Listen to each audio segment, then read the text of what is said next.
they don't even know what they want and what they need. Mm-hmm. There's a big disconnection between their needs versus what other people want and need from them.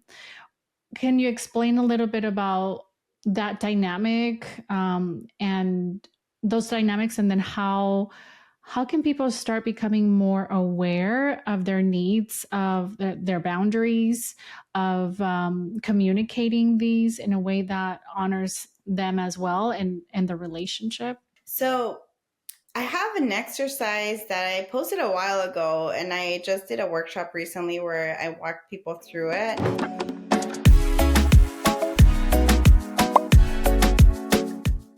Hola, everybody. Welcome to another episode of the Heal and Manifest podcast. I am Cynthia Flores, your host. And today I have a very special guest. I will introduce her in a minute. But today we are going to talk about how to build healthy connections in the modern dating scene. And we know that today dating can feel daunting in this day and age, between ghosting, between love bombing, endless scrolling on dating apps, or even on social media, right? The dating advice that is out there. And it can feel a little bit overwhelming to build healthy connections. And, sometimes we don't realize and recognize that a lot of these struggles that we are having when it comes to navigating relationships or dating have a lot to do with our past, our childhood wounds. So today we are going to delve deep around that. And in this episode, I have Yolanda Renteria. She is a trauma therapist and a somatic experiencing practitioner. And she really works with with relationships, exploring childhood experiences and how that impacts your dating world, your relationships as a whole. And today we're going to really delve deep around that. And if you're ready to start dating, to get more clarity and more confidence, and really put yourself out there with intention, this episode is for you. So let's jump right in. Yolanda, thank you so much for being here. First of all, I definitely want to say that I love the work that you're doing. I've been following your Instagram for a while. I've been following you on social media, and I do have to say that a lot of the work and the posts that you put out there really resonate with my personal experiences, but in the work that I do. So big shout out to you, and I'm just happy that you're here. Thank you so much for having me here, Cynthia. I'm actually really looking forward to this conversation too. So thank you. Of course. Well, before we get started, tell me a little bit about you. What made you do this work? Like, what called you into doing this healing work and helping others? I think I've been curious about just humans in general since I was very young. I think it just naturally, understanding people was something that was interesting to me. But I didn't really know that there was a field, right? Freshman year, I took psych class, and that really opened my view of how, we could understand humans. And it wasn't until I graduated from my bachelor's degree that I actually knew I want to do counseling. Because as a first gen, as an immigrant, right, I didn't really have access to knowing how to pursue an education, right? Mm-hmm. So that was the moment that I was like, it clicked, like, this is what I'm supposed to do. And I think ever since I've been in the field, after I graduated, it's been the people that I work with that have led me to train and understand more about human behavior. I love that. Thanks for sharing. And I guess as we're talking about human behavior and navigating relationships and dating and what is out there now, how do you think early childhood experiences and even family dynamics and attachment styles affect and influence our relationships? Well, those early dynamics are what teach us what relationships are like. And all of us have different experiences in our early years, right? And it is mostly our family dynamic that influences our perspectives on relationships, but also the environments that we grow up in, right? Our school system, our neighborhoods. There's a lot of layers that impact how we view other people and relationships, what we expect from other people, what we normalize, what we learn that we have to let go, right? And then later those become our adult relationship dynamics. That's true. It's kind of like the blueprint, right? Because where else do we learn how to navigate relationships? Where else are we learning certain behaviors and patterns? And oftentimes these things are modeled and at home, right? From our parents, from our family dynamics, our siblings. And you're right, these have a huge impact. And I'm curious for you in the work that you do in your experience, what are some of these common patterns people notice when it comes to navigating relationships or even like dating that are associated to maybe unresolved childhood wounds or trauma that significantly impact how they put themselves out there in relationships? So, first is our genes, right? And experiences shape our personality, right? And those then become the way that we show up in relationships. Now, from a very young age, we have needs that we're trying to get met in our environment. And our genes will determine whether we either normalize not getting those needs met or we really hyper focus on not having those needs met. For example, like sometimes you'll have a really sensitive and attuned child who becomes aware that they're not getting the attention that they need from their parent. And then they will become the adult who is craving the attention from their partner.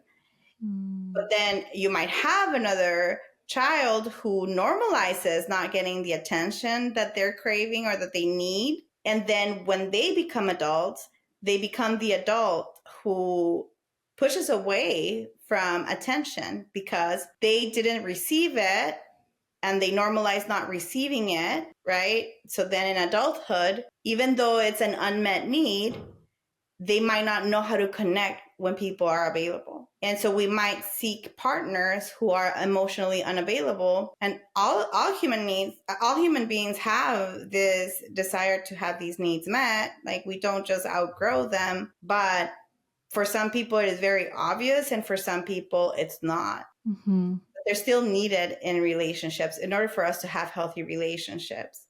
Yeah, that's true.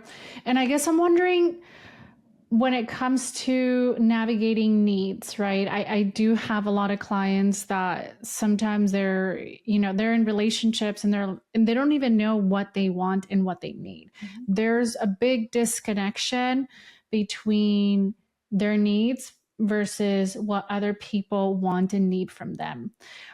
Can you explain a little bit about that dynamic and those dynamics, and then how can people start becoming more aware of their needs, of their boundaries, of communicating these in a way that honors them as well and the relationship? Yes. So I have an exercise that I posted a while ago, and I just did a workshop recently where I walked people through it to help people explore their unmet needs, because our unmet needs revolve around the things that we didn't get as children, right? So the things that you didn't get as a child, it can be time, attention, play, patience, etc.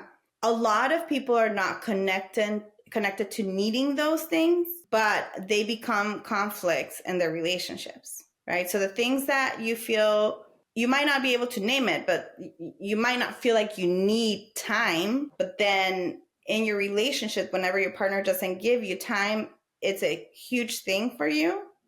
That's an unmet need. You're right. A lot of people are not aware what they need from another person, and they might be so disconnected from these that even when the person is trying to give them, or meet the need, they might push away from it because it's too much. Like their body doesn't have the pattern of receiving it. So even though I logically know this would be good for me, my body pushes away from it, right? So what is the work there? People have to explore the unmet needs and see how they're functioning in relationships. What is my part? How am I receiving? How am I giving to my partner? How am I showing up during conflicts?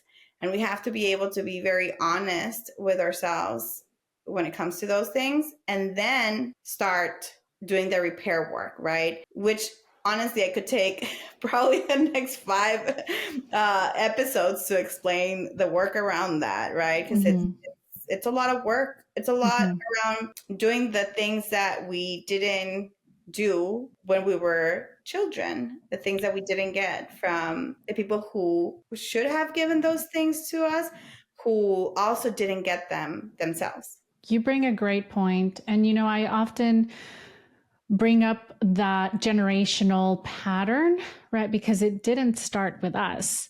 This is in our DNA. This is so ingrained in generationally that, as you mentioned, a lot of our parents didn't have those needs met. I can just think about my mom and all of the things that she has shared about her childhood experiences. And I'm like, wow, this makes so much sense. And why this also shows up for me, because this is a repeated cycle and pattern that I recognize that I don't hold grudges. I feel like before it was a lot harder, but I had to go through my own healing process and recognize like my parents are human too, and they come from their own conditioning and their own traumas. And thankfully I had to work through that, and with my parents till this day, and recognizing that this, even though there was like that kind of emotional lack for me, I had to do a lot of that reparenting on my own, reparenting my inner child, reparenting my adult self. And I know that a lot of people go through this process of like, how if I didn't have that from my parents, because they've also experienced it, some may not have the most positive relationships. Some may be estranged, disconnected from their parents because of the abuse, right? All of those things. And that is valid too. But it just made me think a lot about that, right? And I guess I'm curious for you and your work when it comes to that repair, when it comes to even like inner child healing, right? Because this is all also connected to our attachments and how do we also heal and cultivate healthier connections. It doesn't mean that just because we grew up being so anxiously avoidant attached, that's how we're going to be forever. It changes based on the kind of relationships that we build, right? So can you explain or talk to me a little bit about this? Yes. I think it's such an important point, to bring up that our parents have their own trauma histories and that shows up in their parenting. I always like to tell people healthy parenting comes from people who either have healed, right? Or who grew up in healthy environments. You don't get a parent who is, who is hurtful or damaging if they grew up in a healthy environment themselves. That just doesn't happen. Sometimes people might confuse it and say like, well, no, that's not true. My grandma was like so good to my mom and my mom is, a monster. And there's so much nuance there because you might see your grandma now, but you didn't meet your grandma as the mother of, the way that your mom met her. And also maybe grandma was permissive, right? So maybe she was nurturing, she was loving, but she was also permissive. And there's just so many layers to it that we don't really know. But yes, like doing the repair work now, whether it is with our parents or in a relationship, like some people might not want to do the repair work with their parents, and that's valid too. But I love that you keep talking about reparenting yourself, inner child work, like giving ourselves the things that we didn't get as adults so that we can show up differently for other people and in turn have healthier relationships ourselves, right? Because the relationship with ourselves improves, and the relationship with others in our environment improves as well. 100%, I agree. And when you talk about repair, maybe is it okay for you to explain a little bit what that may look like? Of course, this is a very unique experience based on everyone's relationship dynamics, history, etc. But can you tell us a little bit of what that looks like? And I'm talking about like the repair with a parent, ¿verdad? Yeah, the repair with the parent, or even the repair with um, a relationship, when it comes to dating and romantic relationships, and what that may look like. Okay. So if you want to repair with your parent, if you choose to do that, it does take that you start having empathy for the other person's experience, which you will also need to do for your partner if you're trying to do that work with them. Because a lot of the times we want our partner to show up the way that we need them. And so it could be the same situation for our parent. But we also have to remember that there's a human on the other end, right? And so being able to have empathy for their human experience is so important. And to know that, okay, this is the person that I am in a relationship with, who is a very different person than me. They are not here to meet my needs exclusively. Mm-hmm. We are here for each other. And this can extend to other relationships as well, right? And if I understand the person in their own context, how can I build a bridge so that we can have a better relationship together? These two very unique human beings, all of us with our flaws and imperfections. I do want to make sure that I say that this does not apply for abuse. I know a lot of the times people, when they're in an abusive relationship, because our own trauma histories make us normalize things that are not okay in relationships. Mm-hmm. This does not mean that you repair with somebody who's hurting you. You don't have to convince somebody who's being hurtful to be kind to you. That is the line of when a relationship should probably not exist.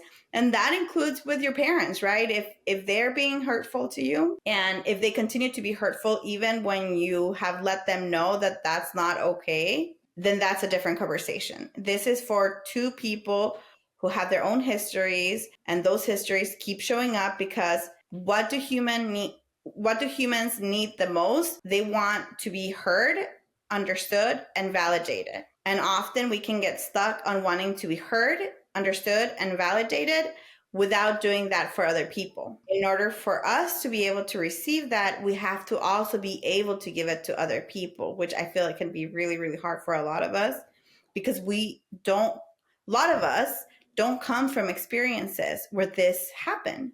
We come from childhood.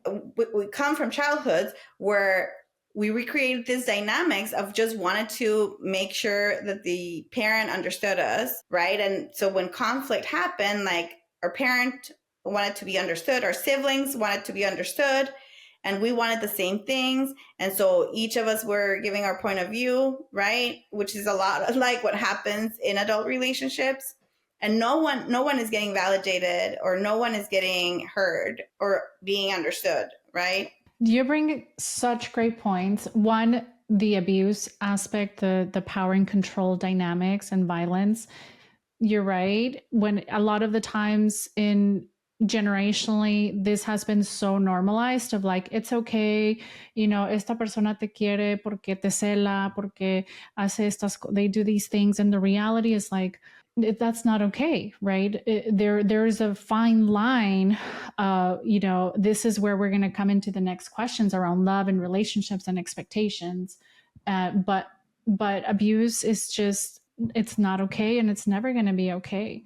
But it's really about unlearning and doing that inner child healing work and understanding your lived experiences and the patterns and dynamics that you grew up in, so these patterns are not recreated, because it's very likely that they will, maybe not in the same ways, but in very similar patterns, right? And the repair aspect, right? The repair, the compassion, the empathy, that's something that I do see, that it's really hard, right? It's really hard, even for adult children to have it, because they're like, why would I have empathy for my parents or caregivers who didn't even have that for me, who wouldn't even meet my needs, my emotional needs, my physical needs, where there was violence. So it's really, really challenging. And I've seen this a lot. And, this is a journey, this is a process. It's not, it's not like it's a, okay, I forgive and forget. It's not, it's complex. And this is what I realized too, that on social media, like there's a lot of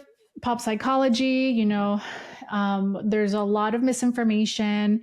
And I wanted to just kind of ask, what is your take? What's your hot take on this? I've seen a lot of your posts. I think I saw one on TikTok that you were responding to a message of, it was somewhere around dating and why men choose certain women and all of these in heterosexual relationships, right?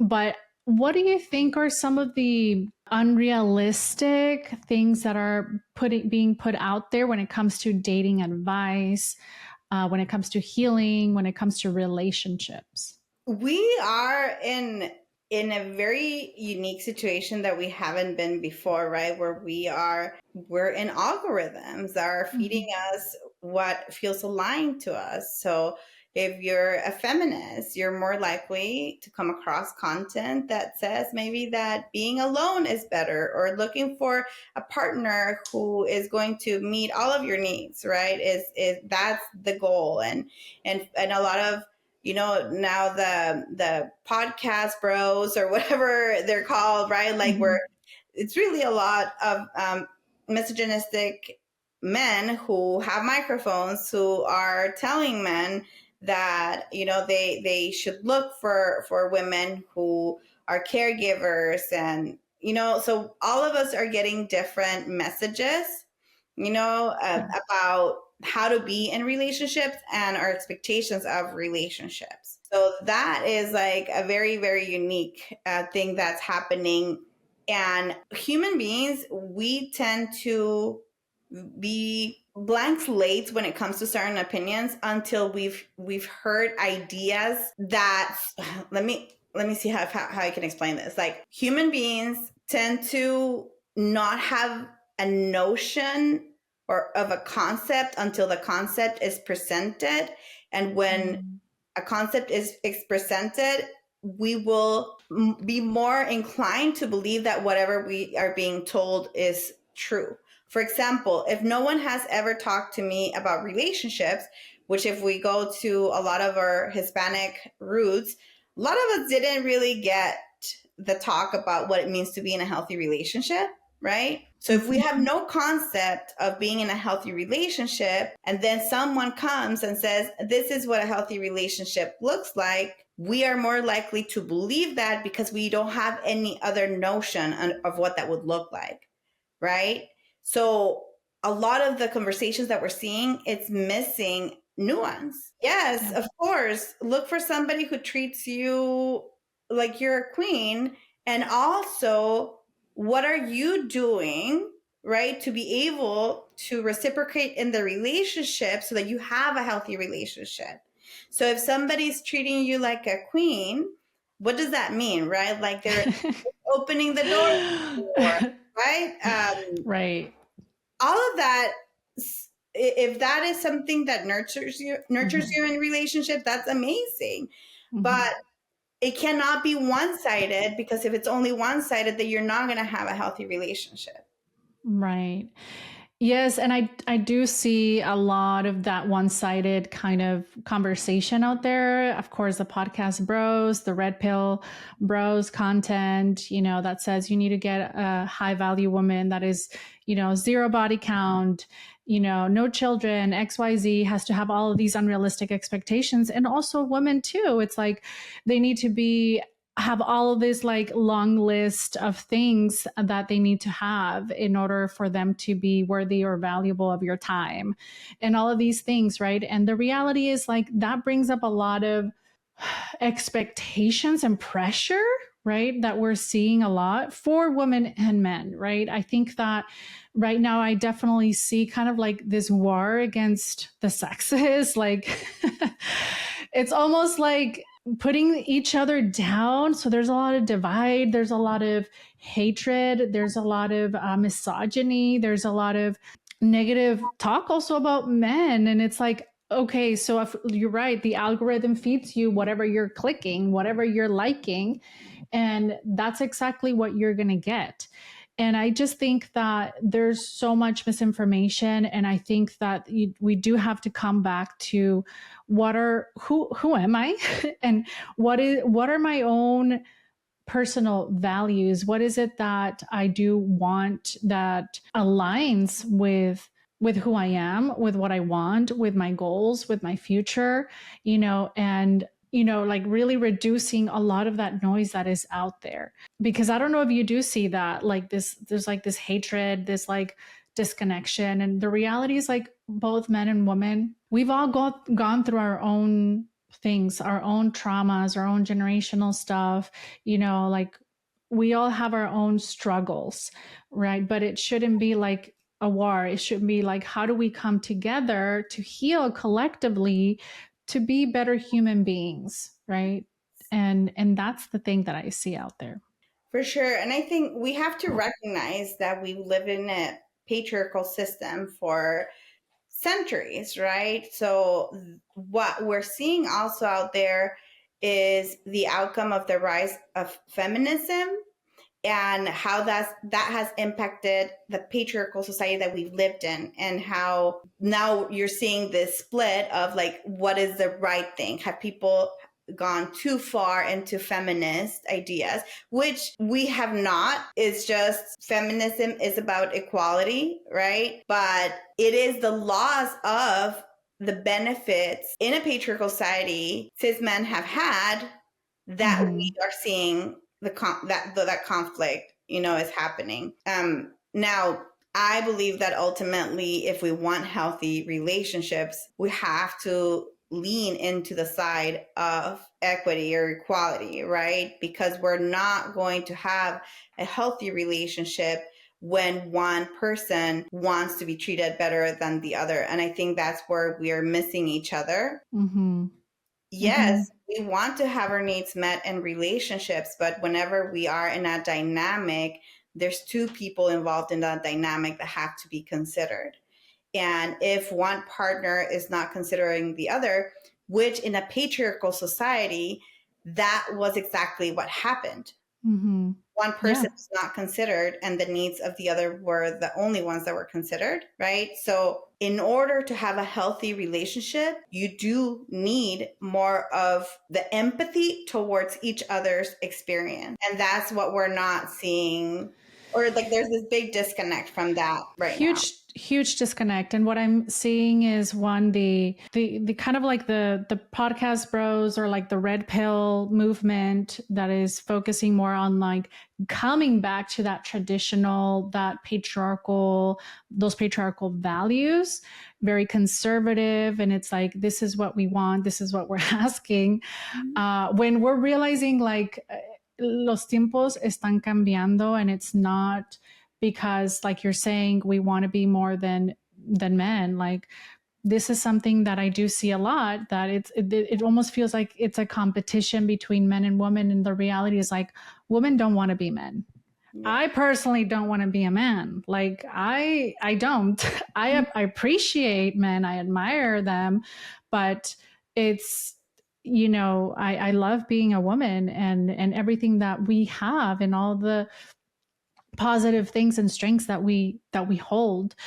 But I do see that there's a big disconnect with that. And I think that women in heterosexual relationships, we are moving away from that mindset of like having to be submissive, having to be dependent on a man, because we're seeing now in terms of dating is that women are becoming more independent, right? Self-sufficient. We are, business owners. We are high achieving people, that we have dreams, we have goals, we have desires, we have plans for ourselves. And We want a man who is also not only doing the outer work, but is also doing the inner work, because that's the work that a lot of us have been doing to get to where we're at, to get to this closer to a sense of equality, and to have autonomy, and to have a sense of freedom of like, I have a choice,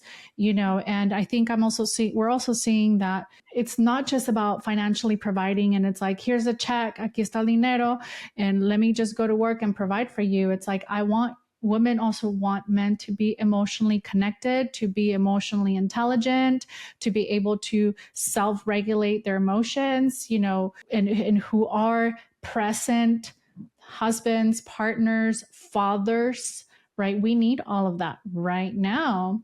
But I think like there's a big pushback, because it feels a lot easier for men to be like, you know, I just want to stay in the same boat. I just want to, that's too much. It's scary. And I understand that it's scary as fuck, okay? Healing, breaking these cycles, change, it's not easy.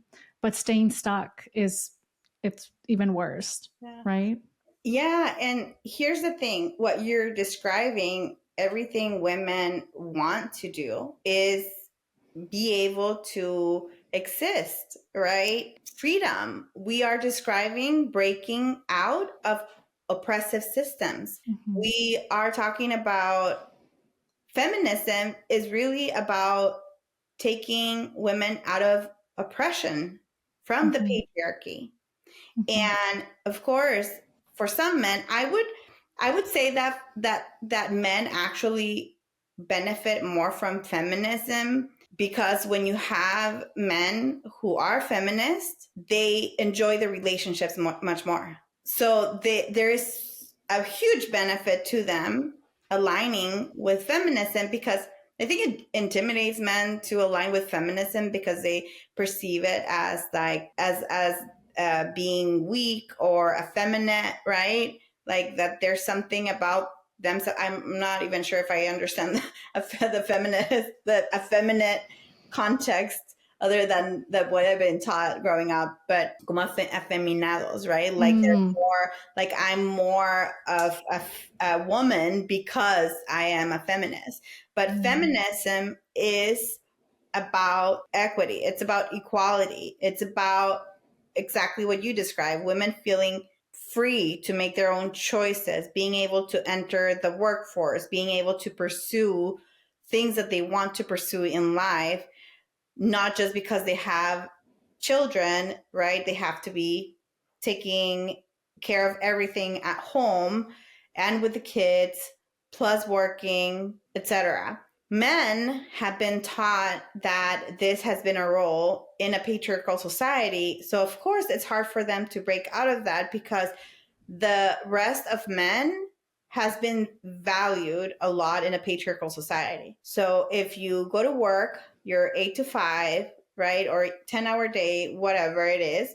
Then you come home and then you rest and you're taken care of, right? And that has never been the reality that women have been grown up to believe it's true for them, because even when we have a home, when we have a job, we are expected to be caretakers. And that's when you see a lot of the split in the relationship, when one of the person's needs are valued more than the other person's needs.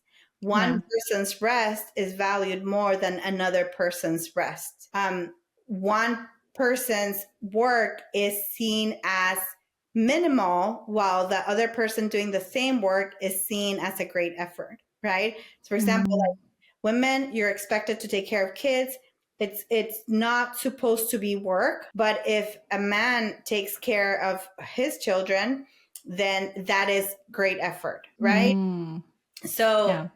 So that's the huge disconnect that we're seeing. And of course, right, we see the pushback from the breaking when women want to break from oppression, because we always see it. We always see it in any oppressive system. We see it with, racist systems. We see it any marginalized community that you can name.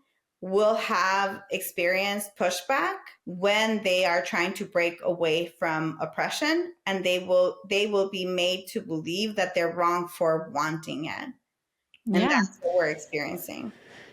Yes, and I definitely see that, and it's a constant kind of work that we women get caught up, right? Because it's not only the ones that see it, but I also think of the women who are in these systems who believe in that benevolent patriarchy, right? And that benevolence patriarchy is like, okay, you need to do this and we need to do this because you will benefit and it's good for you, and let's stay like this, Yeah. right? And And it's we bad for you. It's bad for you if you want something different. Exactly. So there's a lot of shame, there's a lot of guilt rooted. And we see that in religions. We see that in, of course, like a lot of different groups where there's a lot of power and control and that hold a lot of these patriarchal values. And honestly, this might be a hot take, but I don't necessarily I think that historically the patriarchal values have been abused. There's a lot of power and control because it's like we got the power, we got the privilege. But I could only, I'm curious to kind of see if things were different, because it's not that patriarchy, it's really about holding kind of like a family system, right? Think about a family system: mom, dad, children. Everyone has a role in their family and everyone is contributing in partnership as a family, as a unit. But then what happens when there's power and control, when there's abuse, when there's an over excess of like power and violence and all of these things? And that's how patriarchal systems have been used and abused, right? And we see it across culture. Like it doesn't discriminate, culture, gender, etc. Everyone is impacted by it. But we can keep going on and on about this, right? It's just, I think it's important to name it because we Yeah. don't coexist in a bubble. We coexist in systems, Mhm. and that's the truth. And I, you know, to yeah, a comment I wanted to make about that too is that feminism would not exist without patriarchy. Mhm. Feminism is the response to breaking free from an oppressive patriarchal system. Mhm. Yeah. Because if we did not have the belief that there is a power over, then women would not be seeking equality. Yeah, that is true. That is very true. And I guess going to the questions when it comes to dating, right? All of these are going to impact when you are putting yourself out there, when you are navigating relationships, when you are already in a relationship and you're like, okay, this aligns, this doesn't align, this feels like I'm being, there's power and control in this dynamic and there's a power imbalance, and how do I navigate this? How do you think people can become more aware of this power imbalance as they're like navigating dating, they're putting themselves out there, or even if they're in a relationship? It comes first with education. You have to learn what healthy dynamics look like. Otherwise, every time you're in a situation that you're unsure how to navigate, you're going to be wondering if it's healthy or not. Should I let this go? Or should I work on this? Is this enough of a reason to break up or let go of the relationship? Am I exaggerating, right? Am I being too sensitive here? You have to learn what a healthy dynamic looks like. Most of us did not get that growing up. How do we learn about it? Reading. Read Mm-hmm. parenting books, because parenting books are going to tell you how you were supposed to be treated. And parenting books can feel very uncomfortable for people who are not used to receiving that type of treatment, because it's centered around being kind, right? Being patient, being understanding, teaching, guiding, rather than discipline and punishment, which is the way that a lot of us grew up in. Then healthy relationship dynamics, learning about communication, Learning about communication can be really difficult for a lot of us because we didn't get those tools when we were growing up. We got more of that I'm right, you're wrong. What you believe doesn't matter. So a lot of us are not really good listeners and we're not really good at communicating. After learning those tools, we have to be able to be honest with ourselves and call ourselves out. We have to be able to apologize, right? And recognize abuse dynamics. Abuse dynamics are black and white. If they exist in your relationship, they're not okay. They're not okay if another person does it. They're not okay if you do it, you know? And a lot of these have been normalized. A lot of abuse Mm, dynamics can be normalized in families that are not very functional, right? They're not healthy. So those parts, it takes time. You have to be able to be patient with yourself. You're not going to grow overnight. You're not going to show up magically perfect. It takes a lot of nervous system regulation to be able to implement a lot of these tools because they're new. A lot of us, mhm, the moment that we think about conflict, we're already defensive. We already want to mm, argue our point, right? We're already ready to, like, for a rebuttal. We're not mhm, listening, we're not open. And if we haven't worked through that, then it doesn't matter how much we understand about communication, but we're not going to be able to apply it if we don't do that work to be able to understand that in any relationships there are two people with a worldview based on their own experiences, that both of us have our own defensive mechanisms, that they're not ideal, but that's what we're working with, and we have to be able to meet each other where we're at. mm. I love that. And I think a lot about of like the triggers that come up, right? Because there's always going to be those triggers. And I'm curious how you integrate somatic experiencing and somatic work in this, in identifying, exploring, learning about communication style, communicating needs, communicating boundaries. How do you do that work, and how can you help, you know, other people understand like the body and their responses, and how to integrate like self-soothing, right? A lot of self-soothing techniques and self-regulating techniques. I use the polyvagal theory a lot to teach people about their fight flight responses and their freeze response because they show up a lot in relationships. I don't teach work that I haven't done, you know, unless I haven't experienced something that the person is experiencing. But yes, this is something that's important to be able to connect with our different states. Like, am I open right now to hearing from my partner?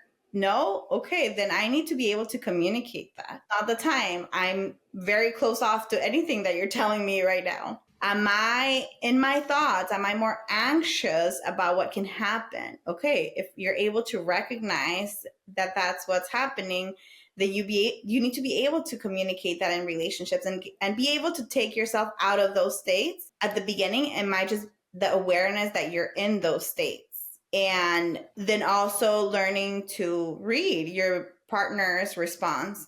Sometimes they might be defensive, sometimes they might be shut down. If they're on fight, flight, or freeze, they're not going to be able to show up for you.